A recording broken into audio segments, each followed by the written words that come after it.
আল্লাহ রসুলের এক সাহাবী, যুবক সাহাবী বদরের প্রান্তরে শাহাদত বরণ করেছেন। ওই সাহাবী হারেসা, তার মা দৌড়ে আসছে আল্লাহ রসুলের কাছে। রসুলের কাছে এসে বলে, ইয়া রাসূলুল্লাহ, আমার সন্তান, যুবক সন্তান আপনার সাথে যুদ্ধ করতে গিয়ে শাহাদত বরণ করেছেন। আপনি বলেন আমার সন্তান জান্নাতি নাকি জাহান্নামী? আমার সন্তান জান্নাতে গেছে কিনা বলেন। যদি আমার সন্তান জান্নাতে যায় আমি মা ধৈর্য ধারণ করব, আর যদি বলেন আমার সন্তান জান্নাতে যায় নাই তাহলে আমি কান্না করতে থাকবো, কান্না করতে থাকবো। সুবহানাল্লাহ বলেন। আল্লাহ রাসূল সাল্লাল্লাহু আলাইহি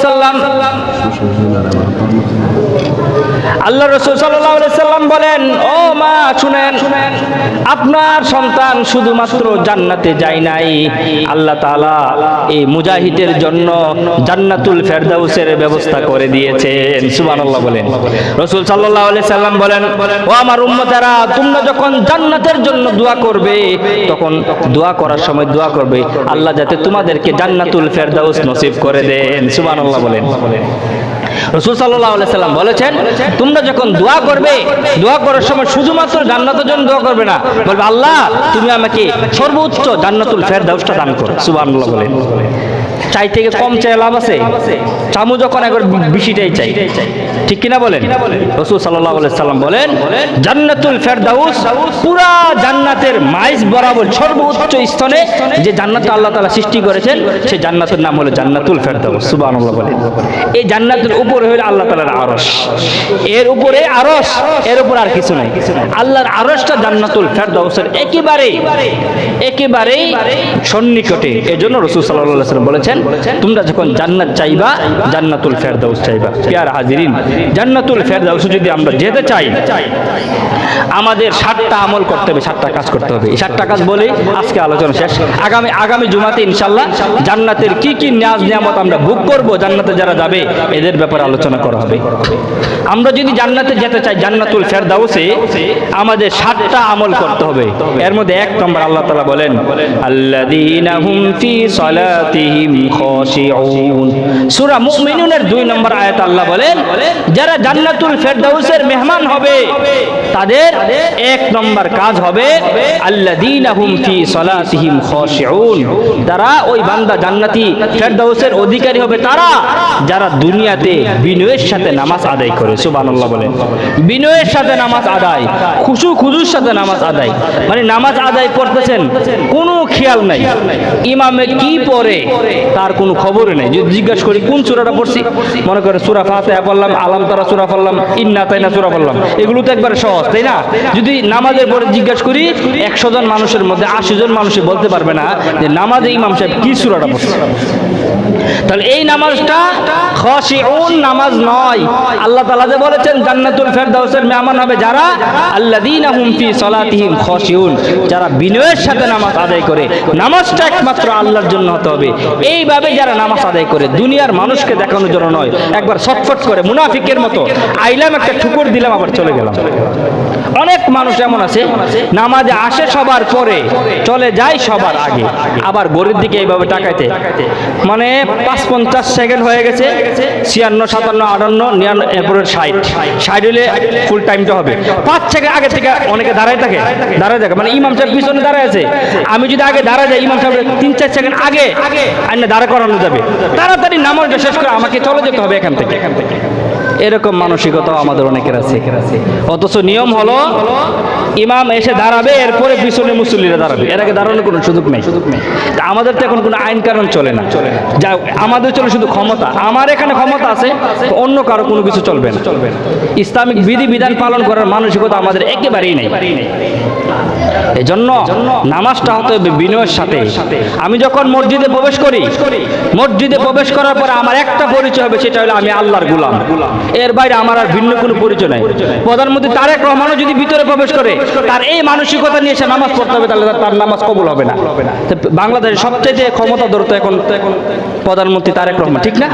তাহলে উনি যদি এরকম মানসিকতা নিয়ে ভিতরে প্রবেশ করতে হয়, তা আমাদের অবস্থাটা কতটুকু হওয়া দরকার একটু চিন্তা করে। এই মানসিকতা মানসিকতা নিয়ে আমাদেরকে মসজিদে আসতে হবে। মসজিদে আসতে একবারে আমি আল্লাহর গোলাম, একটা গোলামের কি মূল্য থাকে? গোলামের কথা বলার কোনো ক্ষমতা থাকে না। চুপচাপ আমি আসছি আল্লাহর ইবাদত করব, নামাজ পড়বো, আবার চলে যাব, এর বাইরে আমার আর অন্য কোনো কাজ নাই। এই মানসিকতা নিয়ে মসজিদে আসতে হবে। আল্লাহ বলেছেন জান্নাতুল ফেরদাউসে প্রবেশ করতে পারবে ওই বান্দা, যে বান্দা আল্লাযীনা হুম ফি সালাতিহিম খাশিউন, বিনয়ের সাথে একাগ্রত চিত্তে যে বান্দা এই পাঁচ ওয়াক্ত নামাজ আদায় করবে, আল্লাহ তাআলা ওই বান্দাকে জান্নাতুল ফেরদাউসের মেহমান বানাবেন। সুবহানাল্লাহ বলেন। এই এক নম্বর গুণ। দুই নম্বর আল্লাহ বলেন ওয়াল্লাযীনা হুম আনিল লাগবি মুরিদুন, এই জান্নাতুল ফেরদাউসের মেহমান দুই নম্বর যারা হবেন, দুই নম্বর গুণ হলো যারা অনর্থক কোনো কাজে সময় নষ্ট করেন। অনর্থক কাজ, ঘন্টার ঘন্টা সময় বেহুদা কাজে সময় নষ্ট করে, গল্প করে, মানে বিভিন্ন বাহানা কথাবার্তা বলে সময় নষ্ট করে, কিন্তু ভালো কাজের সময় 1 মিনিট দেরি হলে এটা সহ্য করতে পারে না। হ্যাঁ, এত সময় লেট হয় কেন? অথচ সে কিন্তু 2 ঘন্টা 3 ঘন্টা 400 টাকা দিতেছে, ওটা কিন্তু তার কোনো সমস্যা হইতেছে না।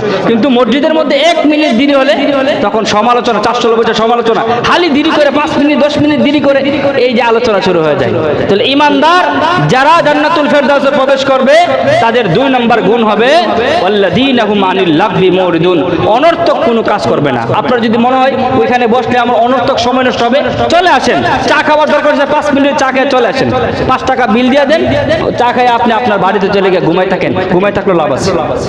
আপনার কোনো কিছু করার কাজ নাই, ঘরে বসে বসে তসবিহ পড়েন, মসজিদে এসে শুয়ে থাকেন, মসজিদে এসে বসে থাকেন।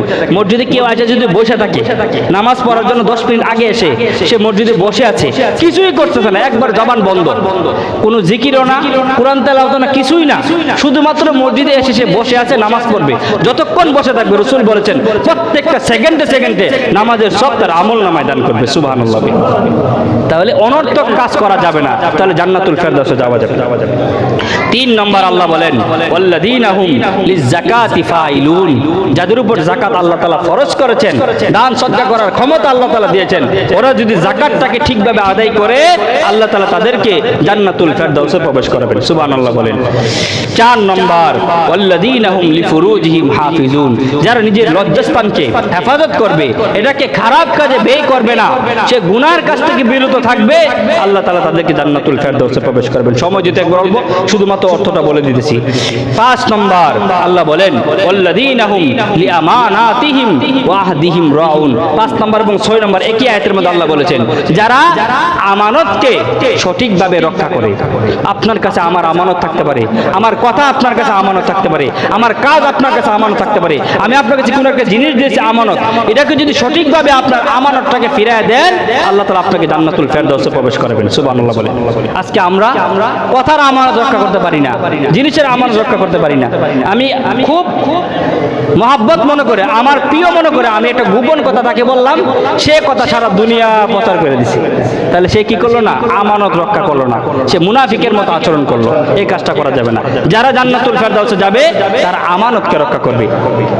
6 নম্বর ওয়াহদিহিম রাউন, যারা প্রতিশ্রুতিকে পূরণ করে।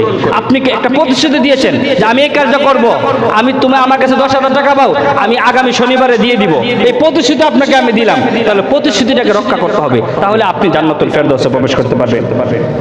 7 নম্বর সর্বশেষ আল্লাহ বলেন ওয়াল্লাযীনা হুম আলা সালাওয়াতিহিম ইউহাফিজুন, যারা 5 ওয়াক্ত নামাজকে হেফাজত করে, 5 ওয়াক্ত নামাজকে ঠিকভাবে আদায় করে, শুধুমাত্র জুমার নামাজ নয়, ফজর, জোহর, আসর, মাগরিব, এশা সবগুলো নামাজকে যারা হেফাজত করে আল্লাহ তাআলা বলেন উলাইকা হুমুল ওয়ারিসুন, তারাই হলো ওয়ারিস, তারাই হলো উত্তরাধিকারী। কিসের ওয়ারিস? আল্লাহ বলেন আল্লাযীনা ইয়ারিসুনাল ফিরদাউস, তারা হলো জান্নাতের ফেরদাউসের ওয়ারিস। সুবহানাল্লাহ বলেন। তাহলে জান্নাতুল ফেরদাউসের ওয়ারিস হবে এই 7 গুণে গুণান্বিত মানুষ যারা হবে। আল্লাহ তাআলা আমাদের সকলকে এই জান্নাতুল ফেরদাউসে আমরা যাতে যাইতে পারি, এই আমলগুলো যাতে আমরা করতে পারি, আল্লাহ তাআলা